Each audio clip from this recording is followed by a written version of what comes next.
Yep.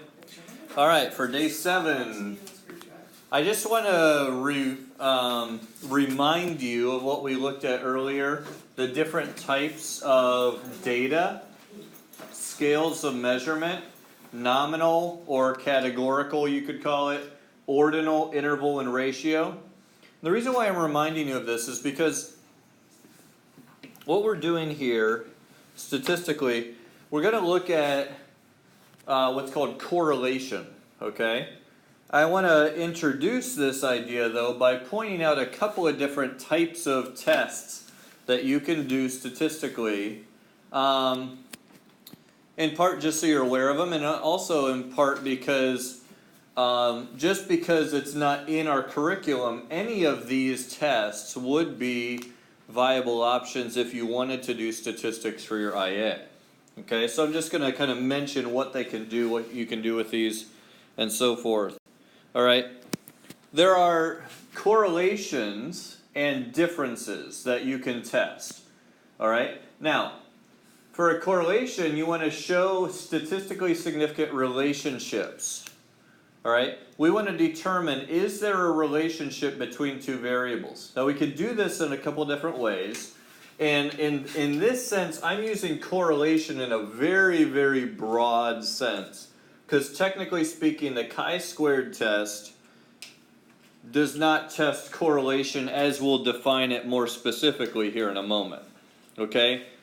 But if we kind of initially define it here in a very broad sense, all we're talking about is, are two variables related? Now, we have 3 different tests that we can use to help us determine this. One, the Pearson product moment, also known as Pearson's R.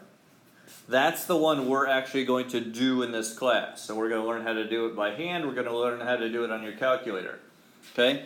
This is specifically for, though, interval and ratio data. Okay? If you don't have interval or ratio data, you can't use Pearson's R. Okay? The Spearman rank is another type of correlation test. However, this test is for ordinal data. And if you remember, ordinal data was rankings, like 1st, 2nd, 3rd, 4th place. Or also you can use it for a rating system on a scale of 1 to 10. Where would you rate this? Okay? The idea there is that you're putting them in a specific order, but there's not a standard difference between like a 1 and a 2 or a 2 and a 3. You know, 1st place could have been way ahead of number 2, and then 2 and 3 could have been really, really close. All right? But it doesn't matter. In ordinal, it's still just 1, 2, 3. So that's why we have a little different test. Now, the chi-squared test is more for when we have categorical data. And I already mentioned that this doesn't technically, spell it here. This is a very, very loose kind of use of the word correlation because it's kind of the opposite. This tests to see if two variables are independent of each other. Okay? If you get a positive result on this chi-squared test, that means that they're independent. There is no relationship. All right? Now, you might want to automatically say that if it fails the test, that proves there is a relationship. It's not necessarily the case. Okay?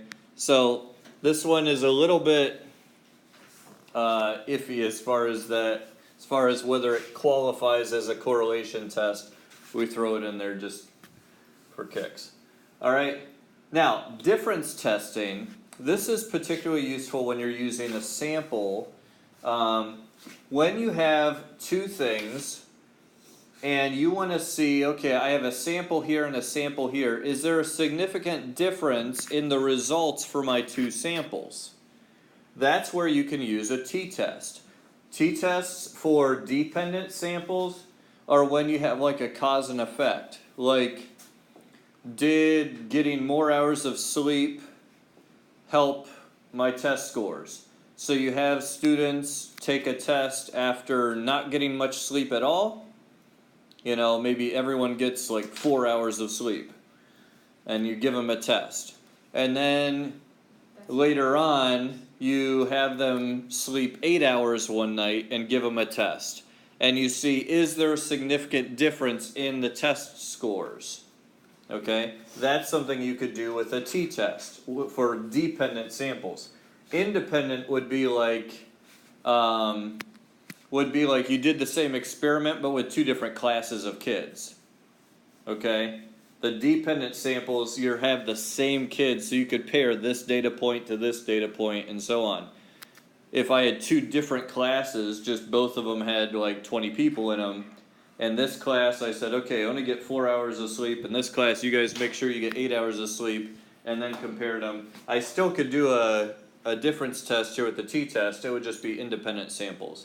And there's some very slight differences there in how you calculate it, but that's available. The ANOVA test is a pretty complex test, but what it allows you to do is it allows you to take into account as many variables as you want.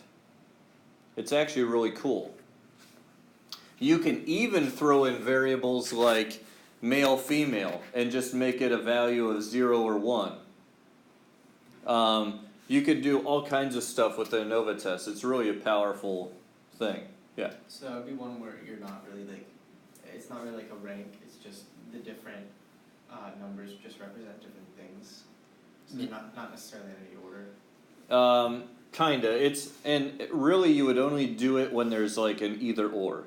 Like male or female. You know, you wouldn't do it like if there were 3 or 4 different options, you know, because then it's going to make comparisons. So, now, I do have a document that has a little bit more about the different tests if you want to see that, if you're exploring it for your IA, or just Google some of these and you can get some good info for those. One thing that's important though is to understand your variables, okay? In most of our experiments, we're looking for some kind, when we're talking about a relationship, we have a dependent variable, okay, something that depends on something else. That's the thing that we're trying to measure, okay? For example, the test scores in our previous example. The independent variable is the thing that we might change or might manipulate somehow to see what the outcome would be, okay? What is making the difference in the test scores? Well, in our experiment, it was the hours of sleep, okay? Assuming everything else is the same, if the only thing that we change is the number of hours of sleep, will there be an impact on the scores, okay? We just did something like this. Like, Did you? He said, all the stuff that we got, especially with like this, really helped me on the test we have. Good. Good.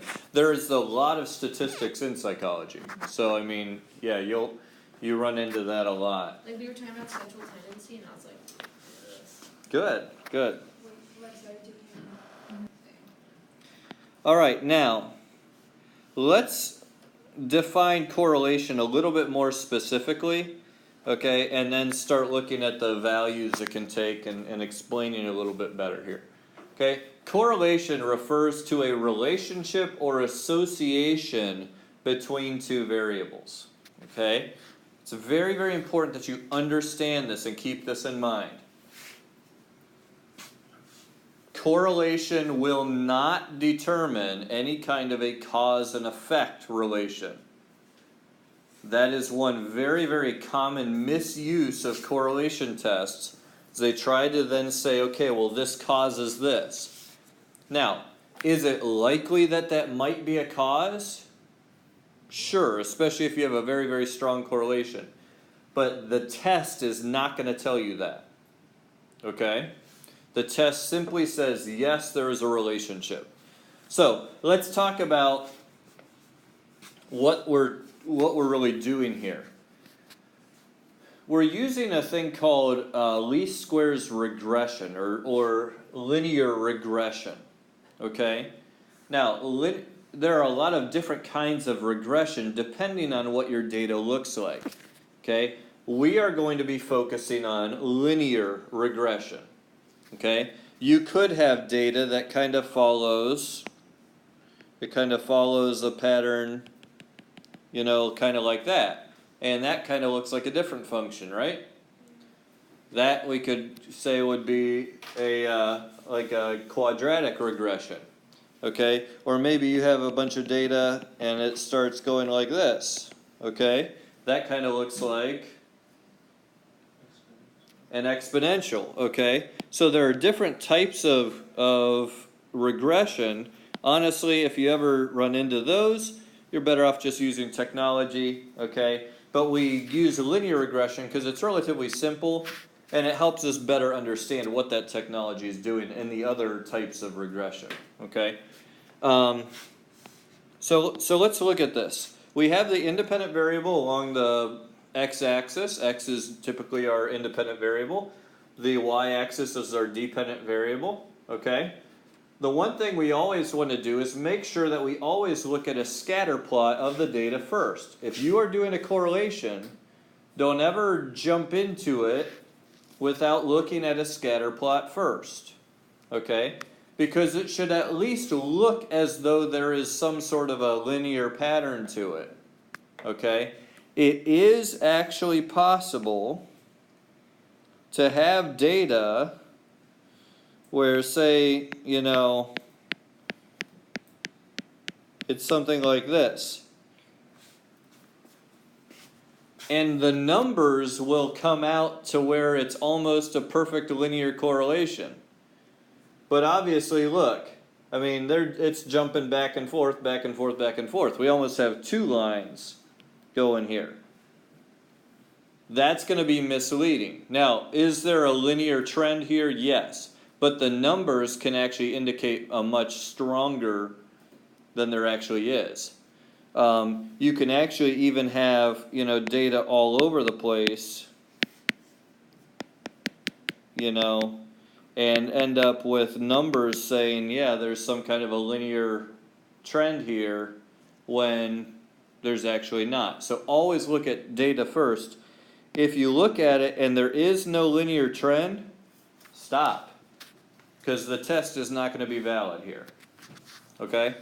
That is one thing I see on IAs sometimes. You know, you get into it, you get all your data, and you're so excited to get started, you look at a scatter plot, and it's all over the place. There's obviously no linear trend, but people go ahead and do it anyways. It's like, no, you got to stop. Go ahead and include it in your IA. If that's you, include it, and say why you're not going to bother. Okay? No matter what the numbers say, it's obvious by looking at it, there's no linear trend. So then you would go on and maybe get different data, okay? But here we have, if something follows a perfectly straight line, we have a perfect positive correlation, okay? Now, as we see down here, the strength of our correlation is measured on a scale from -1 to +1 with a correlation coefficient, and we usually use R as that correlation coefficient. At least for Pearson's R, we use the R value. Okay? So if this is a perfect positive correlation, we would say R equals 1. Okay? Now, if it were going in a perfectly straight line downward, what do you think R would equal? -1, exactly. This is a linear correlation we're talking about. So does that have to relate with slope at all? Or? It's not equal to the slope, but It definitely. it is, yeah, it is associated with it. Mm-hmm. The positive or negative does correspond with the slope of your line. Okay. Now, you'll notice here as our correlation gets a little bit weaker, it's still very strong here. You have the data very tightly clustered around that trend line. Okay.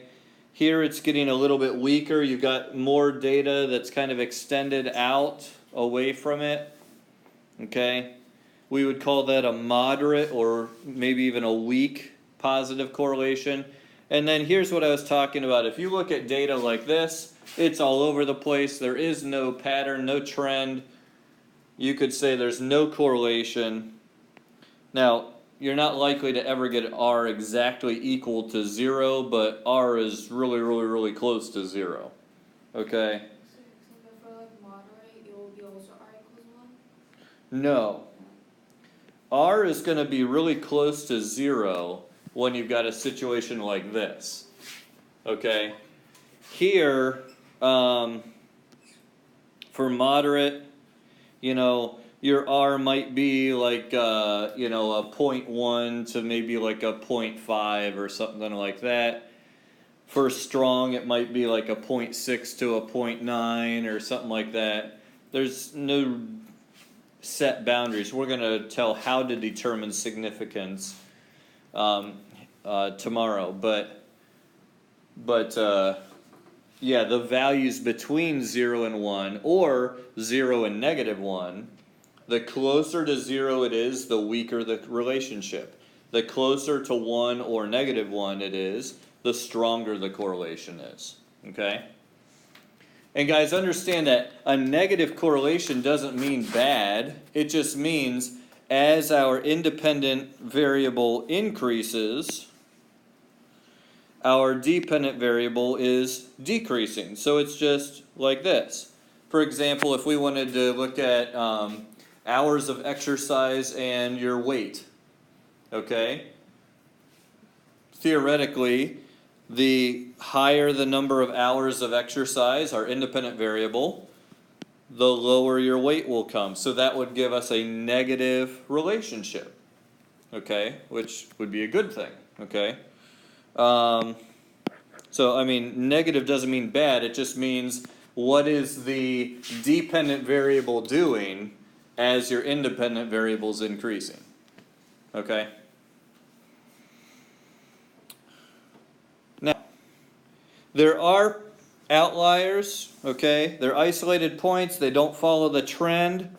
They must be included in the analysis unless they're the result of some sort of an error. And we've already kind of talked about that. You're going to include outliers in your analysis unless they're the result of a mistake or some kind of really abnormal situation. Okay? Not just, hey, we got a data point, it's totally valid, and it just happens to be way different than all the rest. If that's the case, keep it. All right? So, let's talk about some of these here. Okay? Looking at A, how would you describe A? No correlation. Okay, yeah. There's basically no correlation here. It's all over the place. There's no real pattern. Okay? How about B? Positive but weak. Okay, it is positive, and you're right. That would be Maybe moderate. a pretty weak to moderate. Okay? There's definitely a linear trend here. Okay? But it's not a real tight grouping here. Okay? How about C? Negative strong. But Okay. there's an I outlier. don't know if there's, I don't know if that's linear though. Okay? Yeah, if you follow it, you know, if you can make a line through there. There's an outlier. Okay, that may not be a perfect line, but yeah, we do have the existence of, you know, an outlier here. But yeah, that would be negative, and that would be relatively strong. Okay?